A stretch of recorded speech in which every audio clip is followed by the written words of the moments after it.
Kulex Soliman ang malupit sa katotohanan. Live tayo ngayon mga kabunyog. Sa Bunyog Pagkakaisa public page yan. Sa pagpapatuloy ng mga eksena at mga kabanata sa bastusang Marcos laban sa mga Duterte, no? Matinding bastusan po ang nangyari. Boljakan, nung rally. Nung dalawang rally sa Davao at yung rally sa Quirino. Grandstand ng Bagoong Pilipinas laban sa rally naman ng Durian Rally. Rally ng Bagoong at Durian. Kumbaga sabi nga ng mga netizen, cocaine versus fentanyl. Addict versus addict. Kasarap, ano? Ngayon, dahil sinabi na talaga ni Rodrigo Duterte, adik ka Marcos. Adik ka. Matagal ka ng adik, ha? Nakalista ka sa listahan ng PIDEA. Ang presidente ay adik, di ba? Sabi niya. Ngayon, mga kabunyog, mga kababayan, sabi naman ni Marcos Jr., fentanyl ka. Adik ka sa fentanyl. Matagal ka nang gumagamit ng fentanyl. Kaya nasisira na ang ulo mo. Ganon ang halos sabihin ni Marcos Jr., ano? Kumbaga, kaya ka nabubuang kasi adik ka na sa fentanyl. Alam nyo, yung fentanyl, addictive po yan. Highly addictive.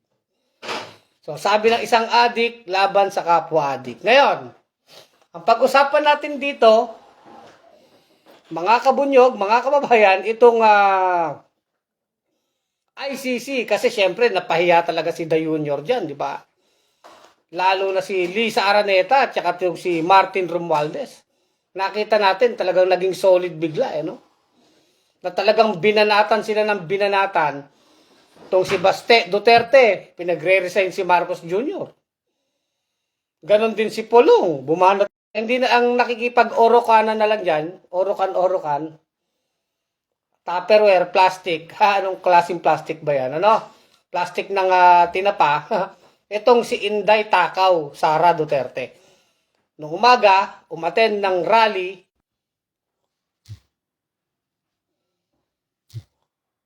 Ayan. So, bumalik ang ating signal. So, i-share natin mga kabunyog. So, si Inday Takaw, umattend nung umaga sa rally sa Quirino Grandstand. Sa Bagoong Rally, no? Bagoong Pilipinas Rally. At nung hapon, nandun naman siya sa rally, prayer rally naman ng kanyang airpat, ng kanyang pamilya. O ngayon, nasabi na ang lahat na boljakan, talagang tingin ko, napahiya ng gusto si Da Junior dyan sa nabulgar na siya adik. Matindi yun, ano? Ang pag-usapan natin, yung alas naman ng mga Marcos. Yung alas ng mga Marcos. Ano naman ang pinaka-alas nila na pwede nilang gamitin laban sa ulo ni Duterte, sa mga Duterte. Itong International Criminal Court. Baka nakakalimutan ni Kanorian na kaya hindi makabuelo pa ng todo-todo ang ICC sa Pilipinas sapagkat hindi pa po hindi pa lubos na nakikikooperate o nire-recognize ng administrasyon ni Marcos Jr. ang ICC investigation, yung jurisdiction ng International Criminal Court. Pero dahil sa mga nangyaring ito, na bastusan, ay tingin ko hindi lang bastusan ang gagawin ni Marcos Jr. dito. Lalong-lalo na si Lisa Araneta, sigurado nagwawala na yan. At itong si Martin Romualdez, katakot-takot po ang dalawang pambabastos sa kanya ni Baste, tsaka ni Pulong, at tsaka nitong si Duterte, no? Lalo si Martin Romualdez. Talagang, kumbaga sa first round, parang lumamang yung mga Duterte. Pero may second round dito eh. Anong second round dito? Siguro, ia-uppercut ng malakas ng Marcos. Anong uppercut naman yung kanilang counter punch, di ba? Mga kabunyog, mga kababayan. Anong counter punch yun? Yun pong International Criminal Court, di ba? O sabi ni Rudy Agbulog, hayop ka. Hayop, bakit naman ako naging hayop? Galit na galit kayo. O hindi nyo ba matanggap na nag-aaway na yung mga Panginoong trapo ninyo? Alam, one-sided ka, hayop ka, sabi ni Rudy Agbalog. Anong one-sided? Kung nanonood ka ng vlog ko, Rudy Agbalog, bago ka magsabi ng hayop, ha? Ha? Sampalin mo ng tsinelas yung mukha mo. Anong one-sided? Sinasabi ko na, Marcos adik, Duterte adik. Mga trapong bulok na nag-away-away. Yan, masaya ka na? Marcos, Duterte, mga pare-parehong bulok na politiko. Yan, masaya ka na, Rudy Agbalog. Hindi ako one-sided. Reject lahat yan actually, basura. Ngayon, kung may kinakampihan ka dyan, bahala ka sa buhay mo. Ha? Anyway, ayan na yan. Inano ko lang tong comment ni Rudy Agbalog, ano? Mataliman dila eh. Parang idol na si Kanor niya, di ba? Toto RMS, good evening, Sir Kulek. Salamat, Toto RMS. Akala kasi nila mabait akong vlogger eh, no? Birgie Berdul Jensen, good evening, Kulek. Salamat, Ma'am Birgie, no? Ituloy na natin ang ating vlog. Meron kasing mainit ang ulo dito na ano ba to? Pulangaw ba to? Dutards ba to? Rudy Agbalog, ang poon na hamo hayop daw ng mga trapo daw. Mga yan, sabi ni Nicole Smith. Eksakto, Nicole Smith. Sabi niya, one-sided ako eh. Wala nga tayong pinapanigan sa mga yan eh, di ba? Albut Ranonong, ayan, medyo mabilis. Pasok na. I-share po natin itong ating vlog, no? I-share natin. Kulek, sa palagay mo, makakaalis ng Davao na buhay ang mga ICC? Anong tingin mo sa 300 baril na isang lisensyado ni PRD? Di pumutok, buwaha. Di barilin niya kung gusto niya. Ganun lang naman yung albutre. Lumala lalo ang kaso niya. Ano naman nakala mo sa mga ICC investigator? Tanga, nakagaya mo? Hindi naman sila tatanga-tanga nakagaya mo. Alangan naman magpapapatay sila. At kung gagawin ni Duterte, napapatayin niya yung mga ICC, di lalo siyang makukulong. Di ba? Patong-patong na nga ang kaso niya, dadagdagan niya ba? Sumama ka na lang kung gusto mo. Tatanga-tanga din yun, ano? Albutra M. Nonong, hindi naman ang ICC investigator, hindi naman yan mga tatanga-tanga, nakagaya mo. Tawagin mo nga si Gadon para sigawan ka ng tanga, di ba? Ginagawa mo namang mga parang bata o tambay ang mga ICC investigator. Alam nila ang trabaho nila. So anyway, hayaan na natin si Albutra Nonong, no? Hindi niya matanggap na nag-away na ang kanyang mga idol, eh, no? So, wag na kayong mangarap na magkakasundo pang unitives nyo. Ang totoo, niluko nga kayo ng mga unitives nyo, eh, no? Di ba, sabi nyo, si Duterte galit sa adik. Galit sa adik. Pero nung ang kaibigan niya na si Marcos, nung hindi pa sila nag-aaway, alam niyang adik, hindi niya pinaresto. Di niluluko kayo, ginago kayo. Di Duterte, ginago kayo ni Marcos. Kasi hindi sila nagbubulgara ng bako nung sila'y mga magkakaibigan pa. Ngayong sila'y nagkaaway-away na, tsaka lang nagbulgara ng bako. Ano ibig sabihin nun?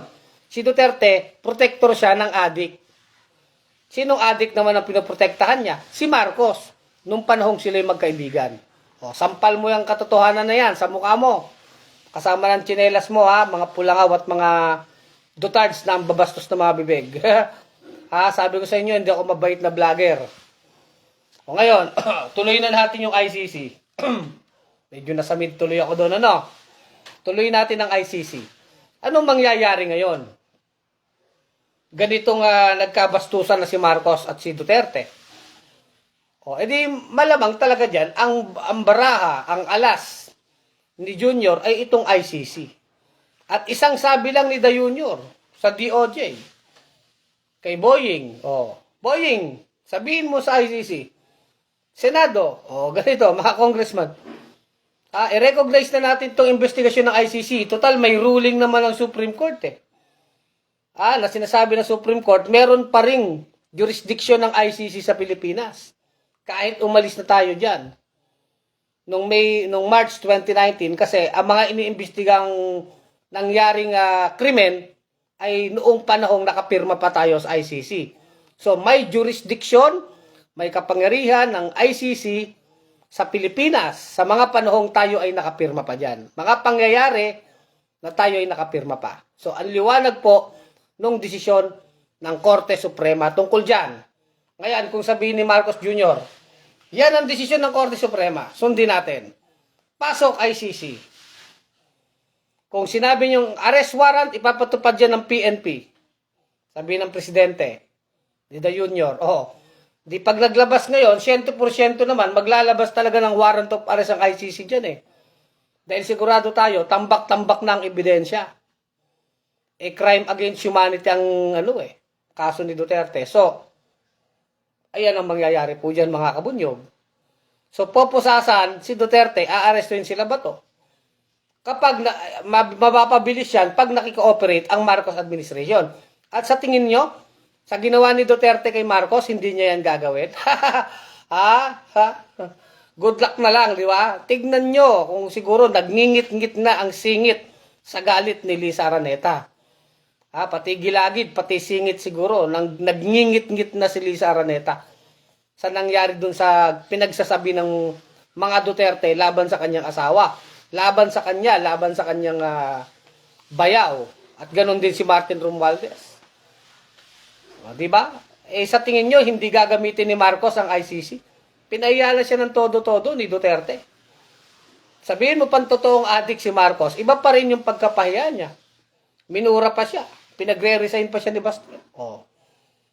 Ano mangyayari dyan? So talagang tingin ko dyan, lalabasan na ni Marcos Jr. ng bara. Sabi siguro ni Marcos Jr., akala niyo mabait ako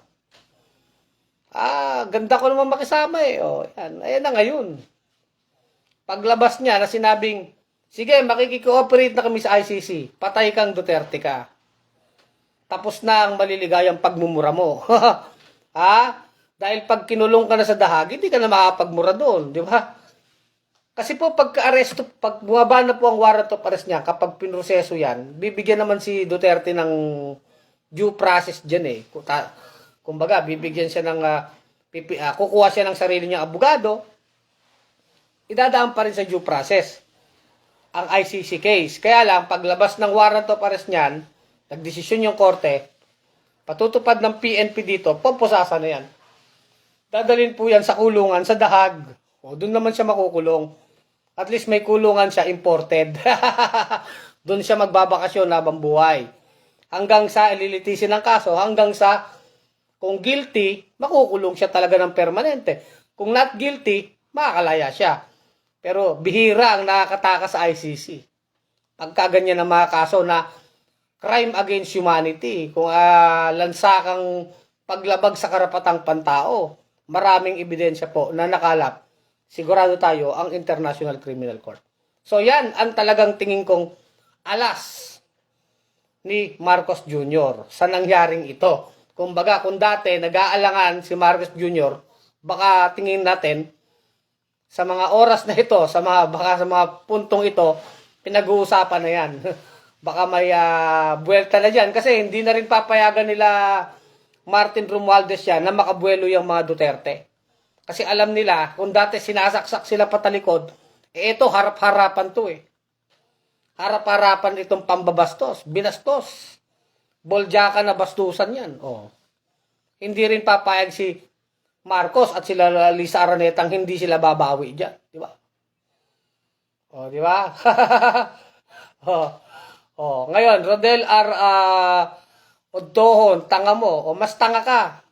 Sampalin mo yung mukha mo ng tsinelas mo. No? Ginago na kayo ni Duterte. Di ba? Ito na lang, mga Dutards at Pulangaw. Sabi ni Duterte, galit siya sa adik. Pero sabi niya, alam niya nang matagal ng adik si Junior. Bakit nung panahon niya, hindi niya pinaresto? Pero pinagpapatay ang mga mahirap nating kababayan. Tokang. Pero si Marcos Jr., sabi niya, kaibigan niya kasi, kaya hindi niya binubulgar. Tignan niyo na. Galit ba talaga si Duterte sa adik? Hindi. Galit lang siya sa hindi niya kaibigan. Paano yung mga kaibigang adik ni Duterte at mga drug lord? Sa kanya nang galing yan. Kaibigan niya si The Junior, kaya dati hindi niya yan sinasabi. Lantarang panggagago yan, di ba? At si Marcos Jr. din, alam niya rin pala na matagal ng adik sa fentanyl naman. Si Duterte. Kanino galing? Kay Marcos Jr. 5 to 6 years ago pa, adik na sa fentanyl si Duterte. Kaya nabuwang na daw. Kaya nagkakaganyan na daw ang isip. Ibig sabihin ni Marcos Jr., kaya nabuwang-buwang na yan. So, presidente pa si Duterte, alam na ni Marcos na buwang, di ba? Kaya lang, Dahil magkakakampi pa sila ng mga adik sila, edi nagtandem-tandem sila. Presidente si Marcos, Vice President si Sara Duterte. O, sinong ginago? Kayo na mga Pulangaw at Duterte ang ginago. Dahil kami naman, matagal na naming alam yan. O, sinong nagago ngayon? O, di kayo, sampalin nyo yung, lamunin nyo ngayon ang katotohanan. Di ba? O, ganun lang kasimple yun kung hindi nyo yun maintindihan. O, kung galit talaga si Duterte sa adik, bakit hindi niya pinaresto si Marcos Jr.? O, kasi kaibigan niya. O, see? O, tapos sabihin yung tanga mo, ikaw ang tanga, di ba? O, di ba? O, sabi ni Moto Ipo, pwede namang sumama paghatid pero hanggang airport lang para alam na nakalis na siya.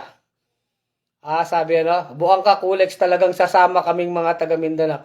Sasama daw sila. Bahala, sumama kayo sa kulungan kay Duterte kung gusto mo. Huwag mong idama yung buong tao sa Mindanao, baka ikaw lang. Wala kang karapatang magsalita in behalf of Mindanao. Ikaw lang nabuang ka, magsama ka sa buang mong Panginoon, di ba?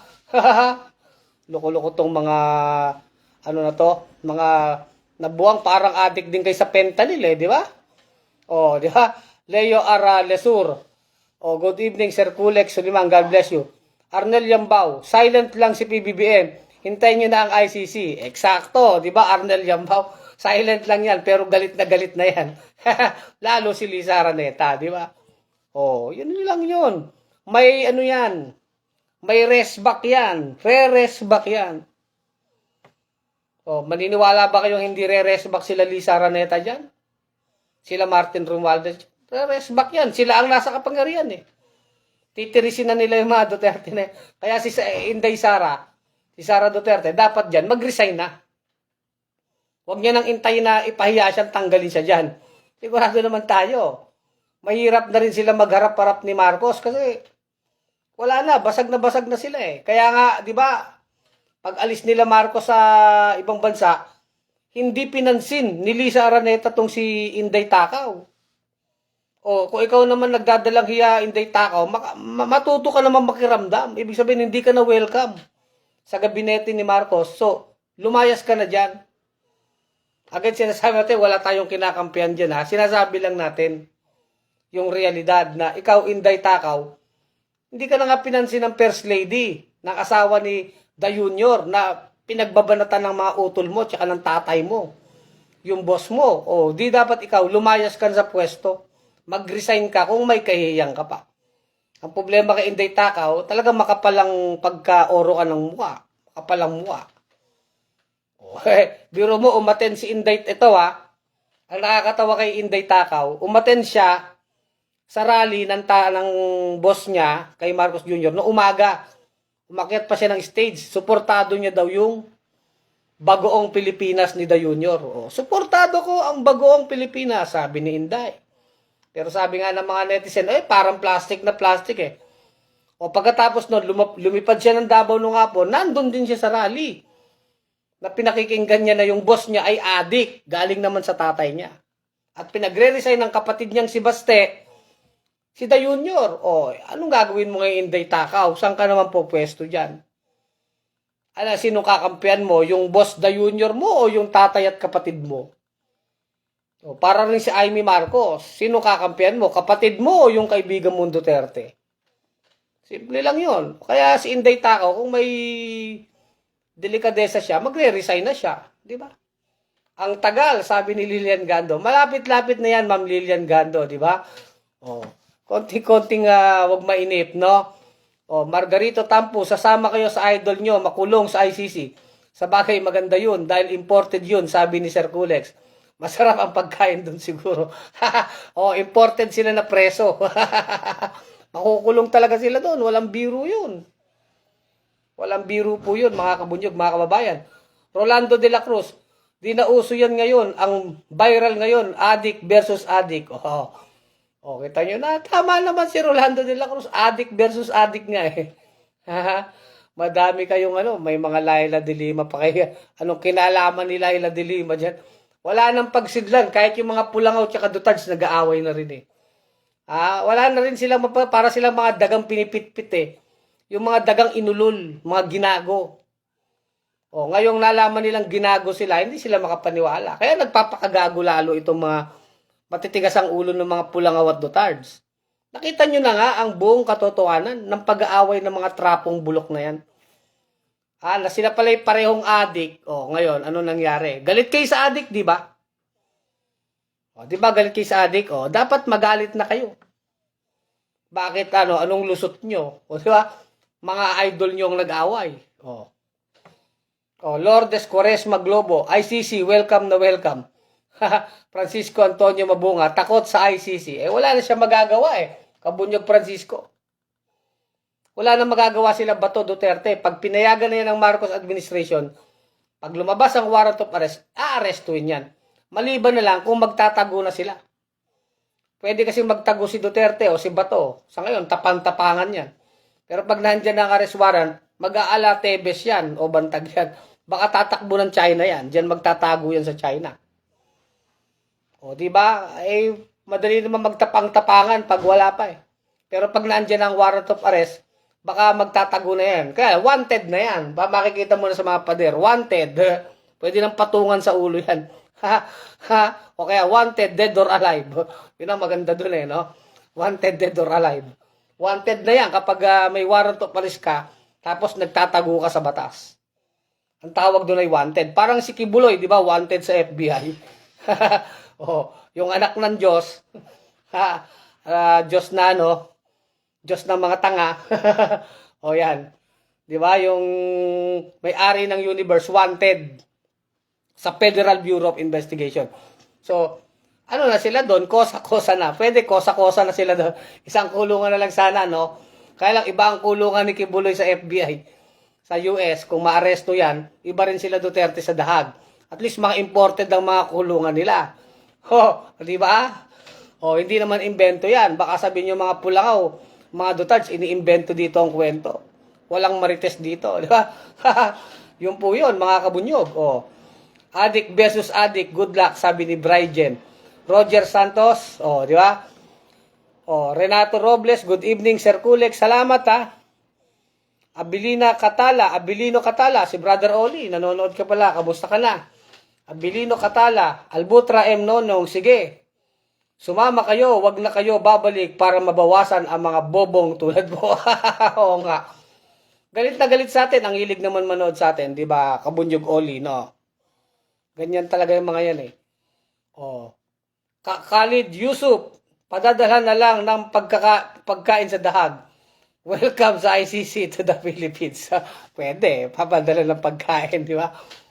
Margarito Tampos, good evening pala sa iyo, Sir Kulex, at sa mga kabunyog at kakampings. Tuwan-tuwa ako na binasa mo ang chat ko. Nga naman, Margarito Tampos. Ako din tuwan-tuwa Ang gusto lang kasi natin dito, katarungan. Katarungan para sa ating mga kababayan. Di ba? Margarito Tampos, no? Yung nananaig ang hustisya Kung ano man motibo ni Marcos dyan o ni Duterte, wala tayong pakialam sa away nila. Ang sa atin, ano yung tama, ano yung makatarungan, yun yung ibigay. Di ba? Hindi tayo kumakampi sa mga politikong trapong bulok na mga yan. Nick De La Cruz, mga bulaan, nagkakagulo na.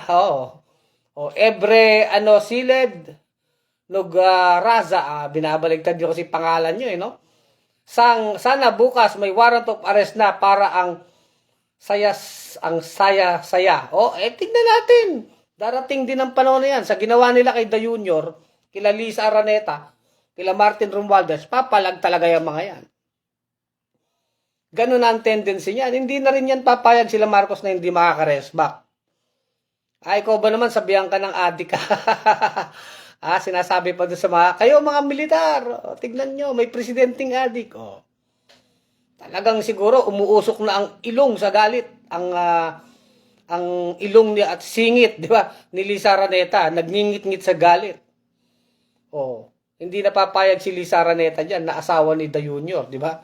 Sila Martin Romualdez nga. Sally Herboso de la Cruz, good evening po, Atty. Enzo, Mr. Kulex, mga kabunyog. Hilaw Rio, bangag kontra sa may tama sa pag-iisip. Tolix Calderon, nanonood, di ba? Ang saya ng ating vlog, no? Ngayon lang ulit tayo nagkita-kita dito sa ating vlog sa Facebook, no? Usually sa YouTube po ako nagla-live, mga kabunyog. Roger Santos Carion, good evening Sir Kulix, watching from Gapan. Away-away na sila ngayon. Kukontakin ka Roger Santos Carion, ha? Ni Kabunyog Boji Iwatko ng Nueva Ecija, no? Inimbitahan namin kayo maging kasapi ng bunyog pagkakaisa. O, di ba? O. Gerson Dagoon, mabuhay ka Sir Kulex. Totoo yang sinasabi mo. Opo. Alam mo naman Gerson, bawal sa atin ang fake news no? O. Jose Bisilia, adik, galit sa kapwa adik. O, di ba? O. Nasa na ba yung mga Hilaurio, bangag sa nabasa ko na pala. Puro bangag at adik ka mga comment nyo Sa bagay, yun nga ang topic natin. Kaya nga, itanong nyo mga sarili nyo, no? Mga pulangaw, mga dutards. Talaga bang si Duterte ay galit sa adik? Yan ang tanong nyo na. Ilang mga mahihirap at mga pobre na mga adik ang tinukhang.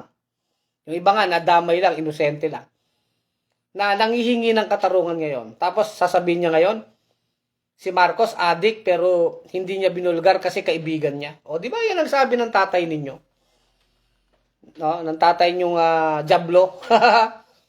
Di ba? Anong masabi niyo diyan ngayon?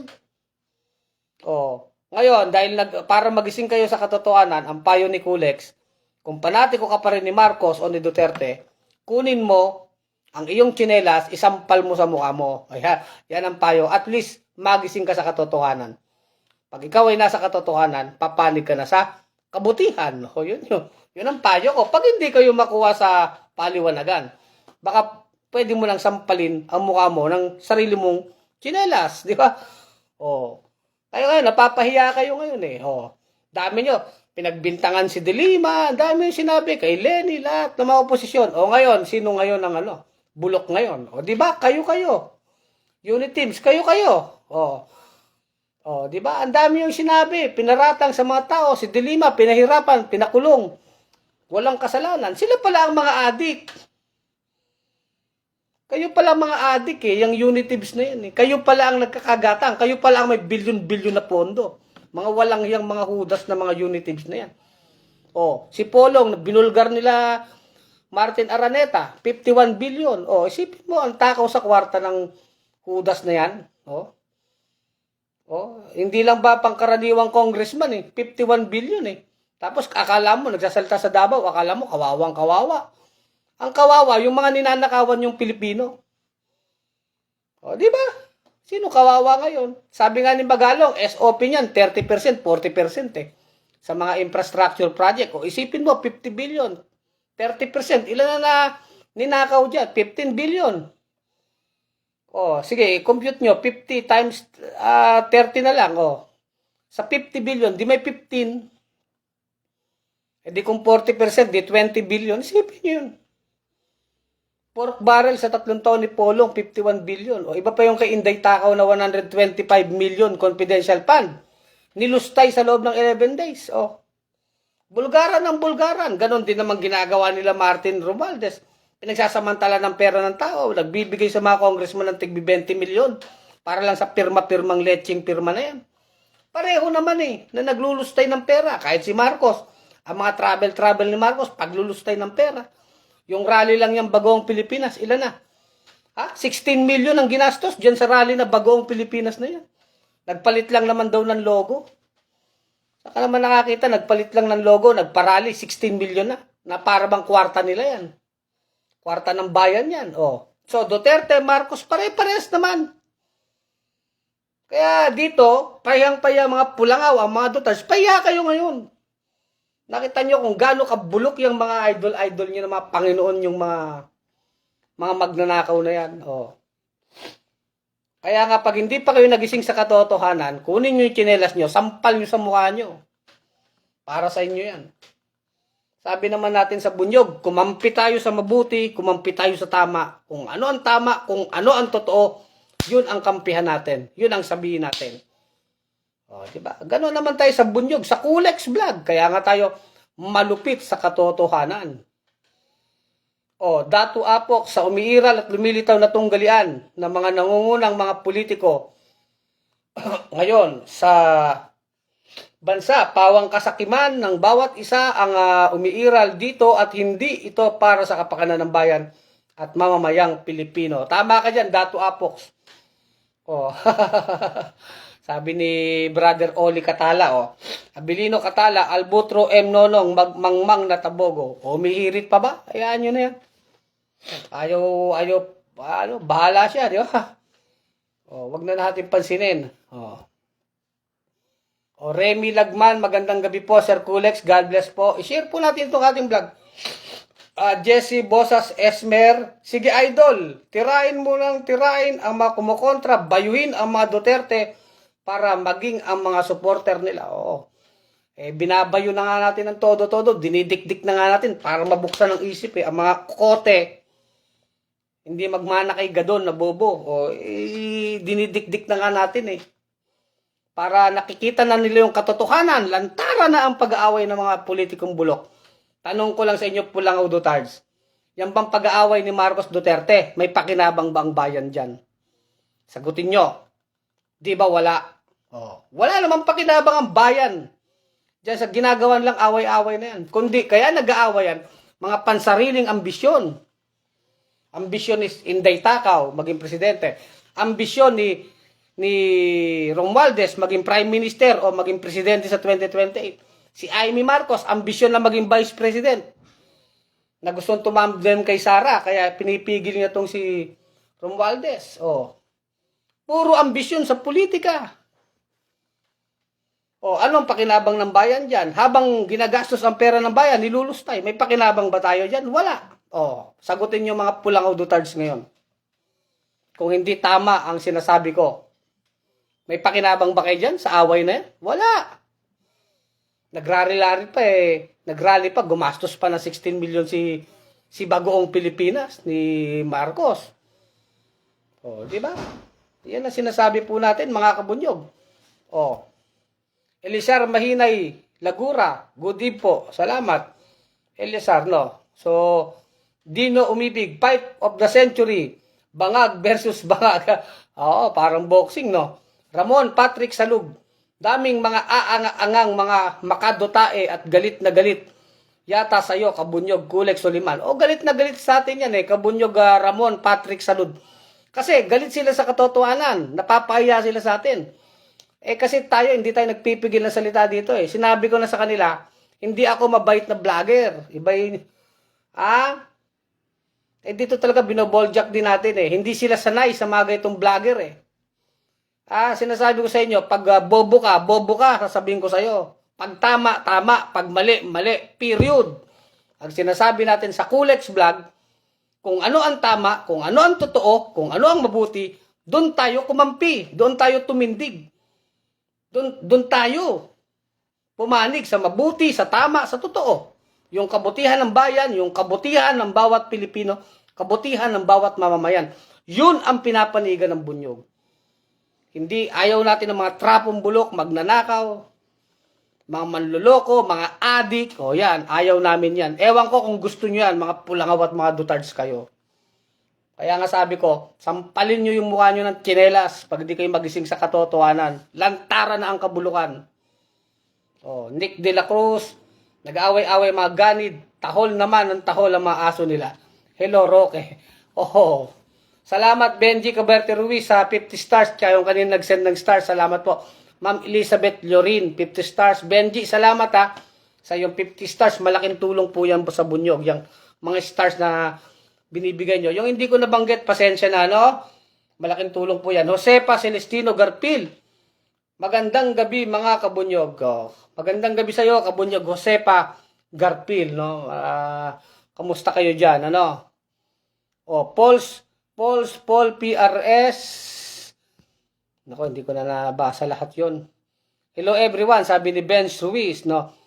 Salamat Ben siya. Salamat pala na nagkita din tayo, no? Bueno Balbiran Carta, salamat po mga nanonood. So gusto ko, Romeo Senador Jr., mukhang kakalas na si Fiona sa kabinete. Dapat lang kumalas na yang si Inday Takaw kung may kahihiyan pa yan. Dapat nga yung nung sinabi ng tatay niya na adik si Da Junior, nung kinabukasan, nag-resign na siya. Kung may delikadesa yan, si Fiona, si Inday Takaw Sara, di ba? Romeo Senador Junior, di ba? Tama ka naman dun. Talagang dapat kumalas na yan. Di ba?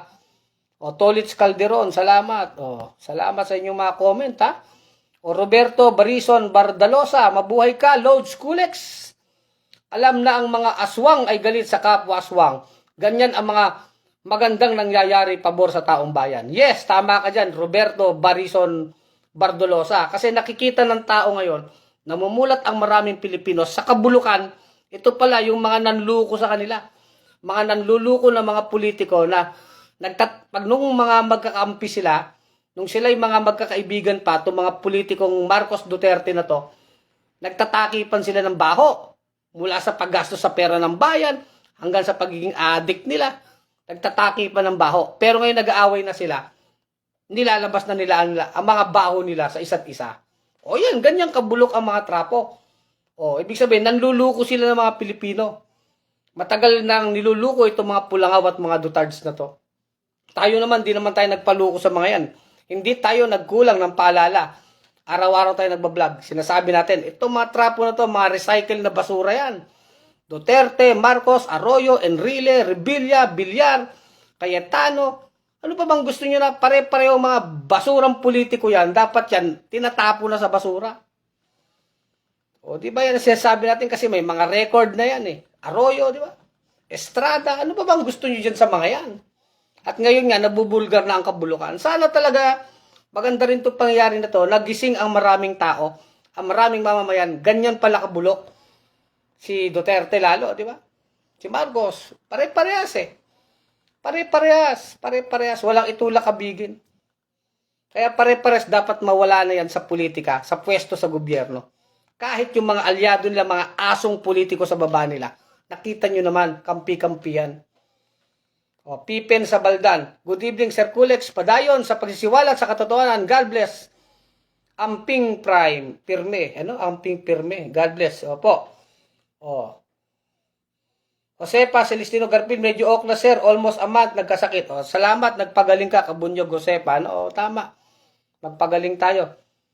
Bre, silid, no, grasa. Dapat ito kang din sila. Puro paparapatas. O. Ang ganda ng inyong mga comments. So, hayahay ang buhay. Tama, Sir Kulex. Patuloy lang tayo. Patuloy lang sa laban. Magandang gabi po, mga kabunyog. Salamat. So, binabati natin ang mga kabunyog. Sir Jimmy De Vera, Ma'am Ina de la Cruz, Sis Daisy, sila Ma'am Wilma, Ma'am Connie, Maripink, mga kabunyog natin. Magkita-kita tayo. February 22, 23, 24, Naga City, Bunyog Pagkakaisa Party, 4th National Congress. Sa Naga City po yan. Suportahan natin ang pambansang kongreso ng Bunyog Pagkakaisa Party.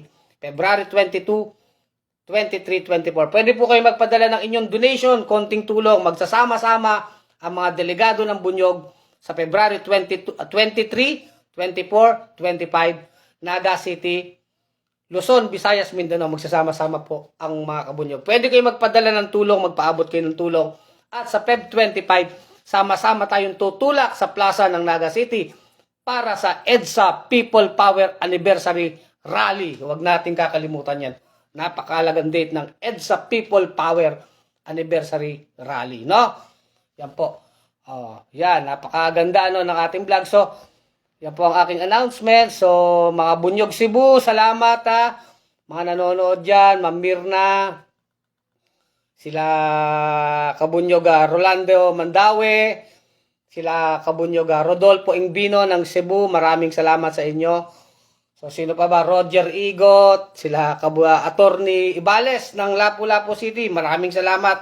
Magkita-kita tayo dyan sa Lapu-Lapu City.